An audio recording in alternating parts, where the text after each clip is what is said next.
রাজবাড়ীর গোয়ালন্দে বেওয়ারিশ কুকুরের উপদ্রব বেড়েছে। কুকুরের কামড়ে আক্রান্ত হচ্ছেন মানুষজন। সড়কের অলিতে গলিতে বেওয়ারিশ কুকুরের অবাধ চলাফেরায় অতিষ্ঠ পথচারীরা। গোয়ালন্দ পৌর শহরের বিভিন্ন রাস্তার মোড়ে মোড়ে দিনে একসাথে বেওয়ারিশ কুকুরের দল সংঘবদ্ধভাবে ঘুরে বেড়ায়। কখনো কখনো রাস্তার মাঝে বসে এবং শুয়ে থাকতেও দেখা যায়, যার ফলে স্কুলগামী শিক্ষার্থীরা ভয়ে স্কুলে যেতে পারছে না। এর পাশাপাশি পথচারীরাও একা একা রাস্তা দিয়ে পথে চলাচল করতে কুকুরের আতঙ্কে ভয় পান। গোয়ালন্দ উপজেলা স্বাস্থ্য কমপ্লেক্সের দেওয়া তথ্যমতে কুকুরের কামড়ে রক্তাক্ত হলে 2টি ভ্যাকসিনের প্রয়োজন হয়। সেক্ষেত্রে আক্রান্তদের ভ্যাকসিন নিতে যেতে হচ্ছে জেলা সদর হাসপাতালে। এতে যেমনি ভোগান্তি হয়, তেমনি বাড়তি খরচ হচ্ছে ভুক্তভোগীদের।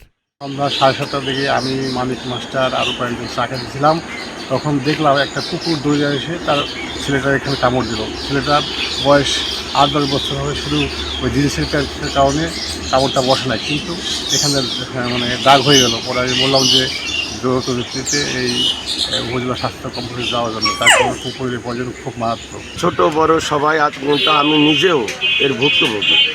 আমি সকালে হাঁটতে যাই, আমি কিন্তু কুকুরের আমার উপর ঝাঁপাই পড়ে।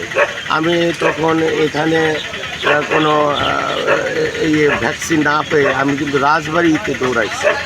সেই 3 দিন বা 4 দিনের যে কোর্সটা, আমি সেখানে গিয়ে আমি সেখানে যথেষ্ট কষ্ট করে। স্কুল আসার সময় দেখি যে রাস্তায় 10-12টার মতো কুকুর থাকে। তো আমরা আসার সময় মনে করেন কুকুরের জন্য এখান থেকে পারাপার হতে পারি না, অনেক ভয় করে আমাদের। তো সরকারের কাছে আমাদের বিনীত অনুরোধ থাকবে যেন তারা কুকুরগুলোকে অপসারণ করে। গোয়ালন্দ পৌর শহরের স্থানীয় বাসিন্দাদের অভিযোগ, রাজবাড়ীর গোয়ালন্দের বিভিন্ন স্থানে আশ্রয় নিতে দেখা যাচ্ছে বেওয়ারিশ কুকুরের দল। বেওয়ারিশ এসব কুকুরকে নিয়ন্ত্রণে আনতে সরকারের কাছে ব্যবস্থা গ্রহণের দাবি জানান।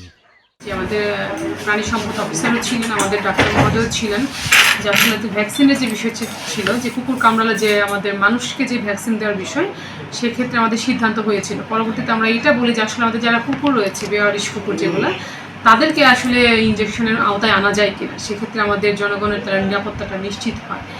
তো এই বিষয়ে আমরা কাজ করছি, আমরা মনে হয় খুব অচিরে একটা সমাধান আসতে পারবে।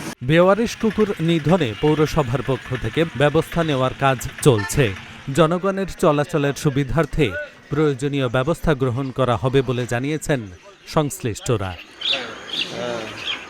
Dhaka journal news desk.